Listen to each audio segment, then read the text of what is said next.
Bonjour et bienvenue sur Condé TV, votre journal d'information locale visible exclusivement sur notre site internet www.conde59.fr. Au sommaire de cette 8e édition, chaque année a lieu le 10e dimanche d'octobre la grande braderie annuelle dans les rues du centre-ville. Nous verrons quelques images de cette journée placées sous le signe des bonnes affaires. La foire s'est installée sur la place Pierre-Delcourt et la place Verte. Durant 3 semaines, les manèges ont tourné à plein régime pour le plaisir des petits et des grands. Vieillir et agir ensemble dans la communauté. Tel était le thème de la Semaine Bleue, si chère à nos aînés. Un riche programme d'activités était cette année encore à disposition de nos seniors.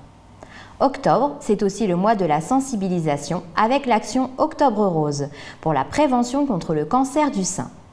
Mais commençons tout de suite par notre dossier spécial consacré au tri sélectif et au recyclage de nos déchets ménagers.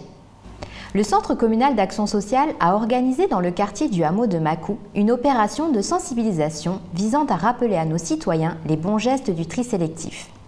2 agents communaux, accompagnés des ambassadeurs du tri sélectif de Valenciennes Métropole, sont intervenus auprès des riverains de ce quartier afin de répondre aux interrogations liées à la collecte des déchets. Par manque de connaissances dans le domaine, trop d'erreurs sont encore constatées chez les particuliers, entraînant ainsi des complications lors du processus de recyclage. Armés de leurs brochures explicatives, ces éco-intervenants étaient bien décidés à enseigner les bonnes pratiques. Et alors, je voulais vous demander, l'huile usagée. Oui, donc ça... L'huile de friture, par exemple. Alors, je le mets dans une bouteille et je le mets dans la poubelle bleue. Est-ce que c'est... C'est à éviter, hein. Ça c'est à éviter. Après, en fait, tout ce qui est peinture, l'huile, solvant, c'est importé à la déchetterie. Oui, mais l'huile de friture. De friterie, normalement, ça, vous pouvez l'importer également à la déchetterie. Et les flacons de produits lessives, je rince, bien sûr. Les conserve de temps en temps aussi. Rincer, hein, parce que c'est rincé dans les usines de recyclage, donc ça, c'est pas obligé. Comme ça, je garderai de l'eau. Vous économisez un peu d'eau. De l'eau. Après, tout ce qui est papier, carton, les journaux, les revues, les magazines, propres et secs. Donc, par exemple, les cartons de pizza, ça sera mis dans la poubelle d'ordures ménagères s'il y a un reste. Voilà. Et également, donc, tout ce qui est boîte de conserve, les canettes en acier, les bombes à aérosol. Donc ça, vous pouvez tout mettre ça dans votre poubelle de tri. La déchetterie la plus proche se situe à Lavalresse, à proximité de la voie de contournement entre Condé et Vieux-Condé. Des bennes sont à votre disposition du lundi au samedi de 9h à midi, puis de 14h à 18h et le dimanche matin de 9h à midi.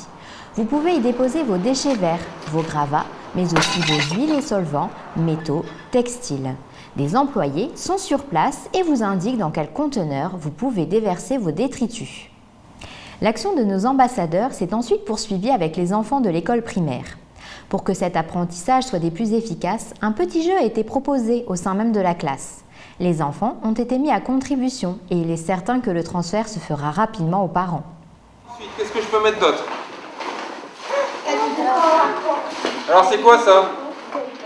Alors Célina, qu'est-ce que tu tiens dans la main maintenant?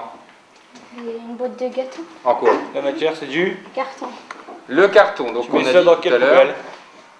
Le carton, ça va où? Ça a un nom. Comment Poubelle ça s'appelle? La poubelle jaune ou la poubelle de Recyclage. tri. bien. D'accord? Alors vas-y. Et le carton, on va le recycler, tu viens de dire, et ça va être transformé en quoi? Avec du carton, on va refaire du... Carton. Tout simplement. On applaudit Célina, Célina. c'est bien, Célina. Comment sont recyclés nos déchets? Après avoir été collectés dans nos rues, ils sont directement acheminés au centre de tri d'Anzin. Le balai des camions bennes est incessant et la quantité de déchets est impressionnante.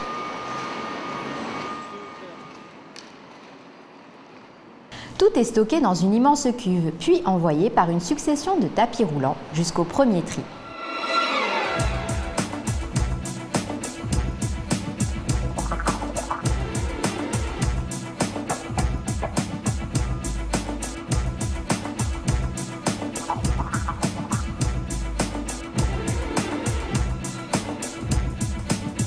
Celui-ci est mécanique et permet dans un premier temps d'extraire les objets métalliques grâce à un électroaimant.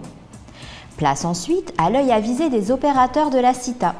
Le reste des déchets est trié manuellement, chacun ayant à son poste une matière précise à extraire du tapis. Les plastiques d'un côté, les cartons de l'autre, les gestes de ses employés se font à une vitesse défiant toute concurrence. Nous ne pouvons que saluer le travail de ces personnes qui se démènent afin que nos déchets recyclables aient une seconde vie. Cette tâche reste toutefois dangereuse car trop d'incivilités sont encore à déplorer. Parmi la longue liste d'intrus, il n'est pas rare de retrouver des pots de peinture ou pire encore des seringues usagées. Une fois la séparation des déchets terminée, une machine se charge de compacter la matière, formant ainsi de gros cubes stockés ensuite dans un hangar.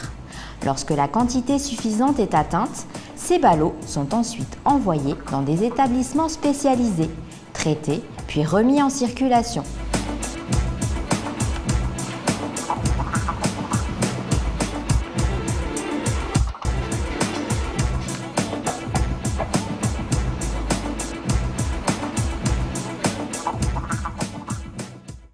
Toutes ces images nous poussent à être plus attentifs dans le tri de nos déchets. De simples gestes peuvent nous transformer en véritables éco-citoyens. Alors soyons responsables et vigilants. Nous vous informons que la dernière collecte des encombrants de l'année se déroulera durant la semaine du 17 au 22 décembre. Dans le reste de l'actualité, chaque deuxième dimanche d'octobre, le centre-ville se transforme en marché à ciel ouvert.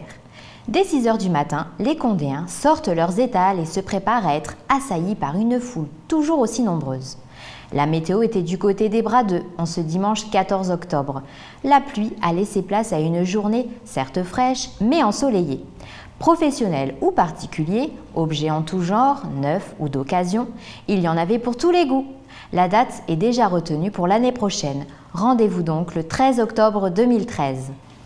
Au centre même de la braderie se tenait la foire au manège. Celle-ci a fait vibrer les Condéens pendant 3 semaines sur la place Verte et la place Pierre-Delcourt. De la célèbre pêche au canard pour les tout petits, au manège à sensations fortes, chaque génération a pu s'y divertir. Et pour les plus gourmands, le commerçant de friandises était à lui seul une attraction. Barbe à papa, pommes d'amour, nougat, tout un panel de saveurs nous rappelant notre plus tendre enfance. Dès la sortie des écoles et jusqu'à la tombée de la nuit, Condé a vécu au rythme de la musique et des effets sonores en tout genre. Sûr que les Condéens garderont un souvenir agréable de cette manifestation aux 1000 couleurs.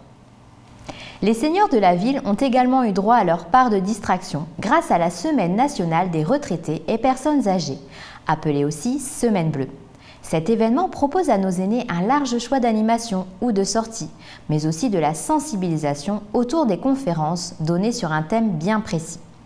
Pour cette édition, l'association Accède, le CLIC et le commissariat de police de Condé ont animé une réunion autour du démarchage frauduleux, en insistant sur les droits et recours des victimes de tels actes. Cette manifestation s'est déroulée dans les locaux flambant neufs du pôle intergénérationnel Irène Wallet. Ce nouvel espace privilégié proposera prochainement de nombreuses activités pour toutes les générations. Loisirs créatifs, séances de bien-être, ateliers de couture ou de cuisine, l'espace Irène Wallet fera prochainement l'objet d'un reportage de nos équipes. Autre moment de sensibilisation avec la campagne de lutte contre le cancer du sein. Pour la 19e année consécutive, l'association Le Cancer du Sein Parlons-en renouvelle son action auprès des mairies de France et des collectivités locales en leur fournissant, à titre gracieux, des kits d'information. Cette opération est destinée à améliorer auprès de toutes les femmes la diffusion d'informations sur le dépistage, l'entraide par le dialogue, l'écoute et le partage des expériences. De son côté, le Centre communal d'action sociale a étendu cette action en organisant une conférence sur le thème du dépistage animée par des professionnels de santé. Plus de 30 personnes ont participé au débat. Au terme de cette conférence, une centaine d'élèves de l'école du Jard attendaient les participantes pour un lâcher de ballons symbolique. Tous se sont ensuite réunis autour d'un buffet garni de salades de fruits et de brochettes de fruits frais. Voilà qui termine notre journal. Merci de votre attention. Je vous donne rendez-vous le mardi 4 décembre pour une nouvelle édition.